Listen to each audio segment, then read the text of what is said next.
So in this video, I want to talk about how I improved my credit score. So how it started with my credit score is that when I was still training, I got like a retail card, like a retail store card. And I'm not sure if they sent it to me or I applied, but I got it simply because I didn't want to pay cash for the item. But sometimes I'd pay, sometimes I wouldn't pay, sometimes they'd call me, sometimes, I just didn't take it very seriously. So that just ruined my credit. And I didn't realize how important it is to pay those credit cards, those retail cards. They're actually very, very, very important. So when I realized, so eventually I then paid it off and all was well. But now when I'm trying to buy a car, I went and apply. Credit is not the greatest. And the reason why it's not the greatest is because I can go back into my history and see that I've been skipping payments. Sometimes I'm paying for 2 months and then paying. And because how I was paying my retail card was I was paying it in cash. So I'd go to the store and pay in cash at the time. And that really impacted my credit score.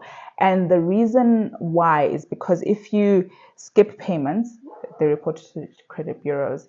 And also then they charge you interest. So it makes it harder to pay because now you're not only paying the installments that you're supposed to pay, but you also have to pay installments plus interest. And then it just gets a little bit harder to pay it off, especially because I was still training at the time, not earning as much money.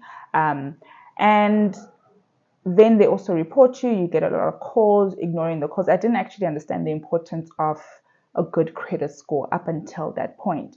So fine, I'm applying for a car. I get the car approved.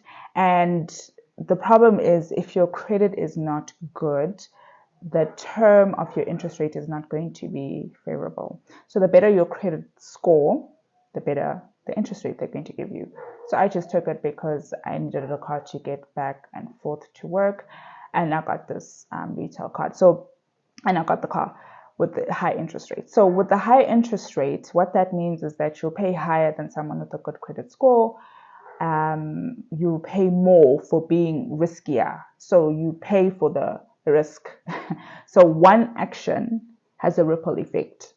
And as life happens and life goes on, life happens. Sometimes you're not able to pay for it at that month. You're withdrawing cash so that whoever gets to the bank, whoever gets to my bank account after payday is the one that will get the money. The rest we'll have to see later on. So it wasn't taking my credit health seriously at the time, and it affected my credit score because those things stay on your record for quite a long time. So when I started to realize the importance of this is when I wanted to purchase a home, a townhouse, and that's a long-term investment. So car, okay, retail card, okay, not bad, 6 months, 12 months, depending on what you want.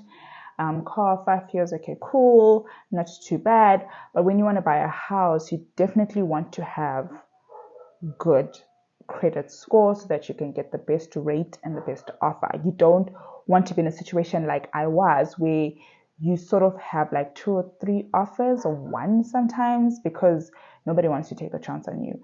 And you just, okay, cool, let me take it, rather than saying, which is a mistake on my part, I should have just waited, improved my record, and then went to buy the car. You know what I mean?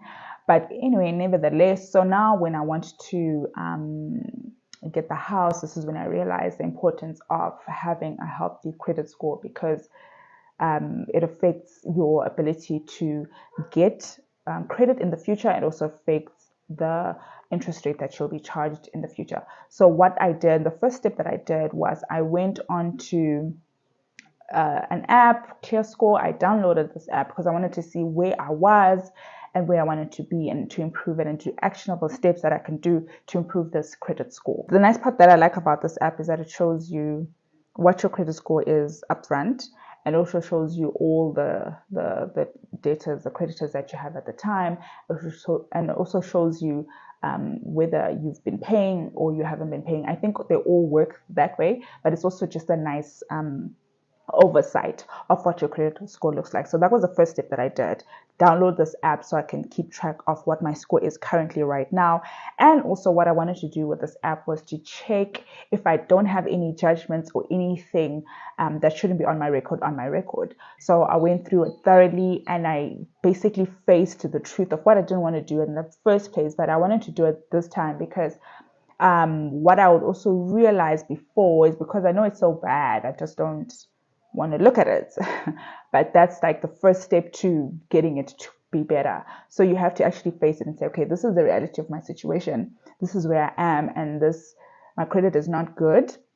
And we need to do things to actionable steps to fix it going forward. So fine. First step I did was to get this credits app. The second thing was then to go through all of my credits that I had and to make payment agreements if I had to.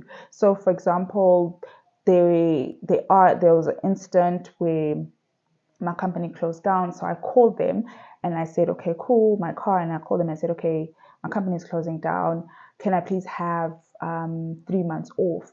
You have to apply, you have to send a letter, they will look at your credit, they'll look at all of those type of things, but luckily it was granted.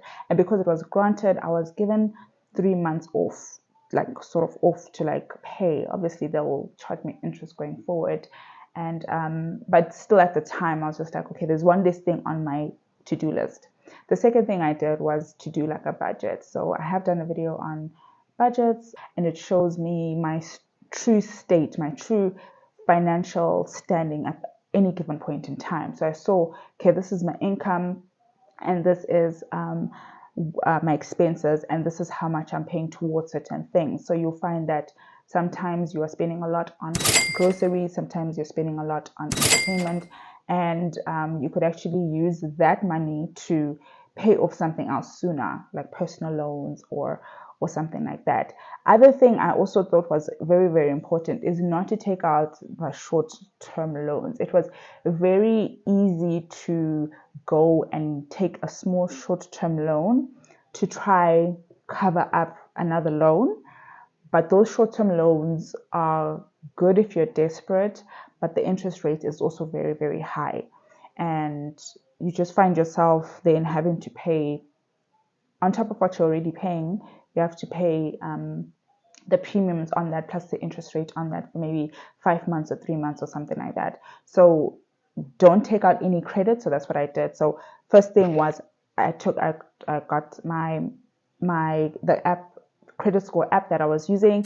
I then checked out what my income and expenses were, my true state, and to see where can I cut off, like what can I cut off. I can't do anything about my income necessarily unless you get another job or you get a side hustle, but I can definitely do something about my expenses. Where can I cut, like entertainment, like things that I can cut, let me cut. Things that I don't need, I can cut. And the reason why I did this was because I had a goal. I have a goal, like in the next year, in the next 6 months, I want to improve my credit.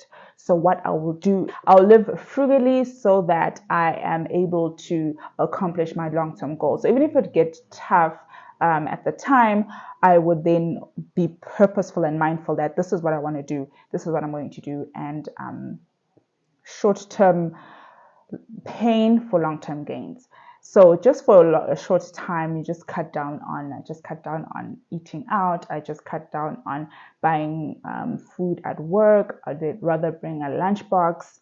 Wherever I could save, I was saving. So that whatever money I'm getting, I'm pumping into paying off these loans that I had, paying off any arrears that I had, anything else that wasn't, I wasn't able to get to, but not understanding like, where's my money going, like what's happening with my money. And then the third thing that I did was not to get into any more loans. Also remember, every time you apply, it also is shown that you applied, and it's a negative indicator rather on your credit. So you also don't want to apply for many loans because it's sort of like you want to get different loans and you're sort of like risky.